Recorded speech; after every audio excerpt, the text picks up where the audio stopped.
ചായ ഒന്നും കുടിക്കാൻ സമയമില്ല. ചേച്ചി കാപ്പിക്ക് എടുത്തു വെച്ചിരിക്കുക. ശീതള, ഞാൻ നിന്റെ കാപ്പി കുടിക്കാൻ വേണ്ടി വന്നതല്ല. നിന്റെ ആവശ്യം എന്താന്ന് വെച്ചാൽ നടത്തിയിട്ട് എനിക്ക് വേഗം വീട്ടിൽ പോണം. ഒന്നാമത് ഞാൻ ഇങ്ങോട്ട് വരില്ല എന്ന് കരുതിയതാ ഞാൻ. അങ്ങനത്തെ അച്ഛനും മകനും കൂടി കാട്ടി വെച്ചേക്കണ്. ആർക്കും വേണ്ടാത്ത ആ കുണ്ടിലെ പുല്ലും കൂടി മുളയ്ക്കാത്ത സ്ഥലം നമുക്ക് എഴുതി വെച്ചിട്ട് നല്ലതൊക്കെ എഴുതിയെടുത്തിട്ട് എനിക്കെന്താ കിട്ടിയത്? നിനക്ക് പിന്നെ ടൗണിൽ 5 സെന്റ് അല്ലേ? പിന്നെ ആർക്കും വേണ്ടാന്ന് നടക്കുന്ന 5 സെന്റ് ഞാനായിട്ട് ചെയ്തൊന്നല്ല ഏട്ടാ. ഓതി കൊടുക്കാൻ വേറെ ആൾക്കാരുള്ളപ്പോ ഇതല്ല, ഇതിലപ്പുറം നടക്കും. അങ്ങനെ പറയില്ലേ ചേച്ചി. നീ ഒന്നും ഉണ്ടാക്കണ്ടോ? വെറുതെ ആവശ്യമില്ലാത്ത എന്റെ ഇടക്കറണത്. അതിവിടെ ചേട്ടനനുസന്മാര് തമ്മിൽ തീർത്തോളും. നീ എപ്പോഴും പുറത്തുനിന്ന് വന്നു കയറിയാളാ, അവർക്ക് ആ സാധനം തന്നെ കിട്ടുള്ളൂ.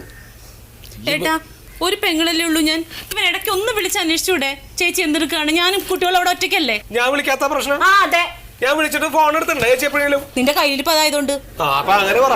എല്ലാവർക്കും കൊണ്ട് കുഴപ്പങ്ങള്, ഞാൻ മാത്രം ചെയ്തല്ല. കുട്ടികളാ ക്ലാസ്സിൽ പോയി പഠിക്കണൊക്കെ ഉണ്ടോ? LKG-ലാണ്.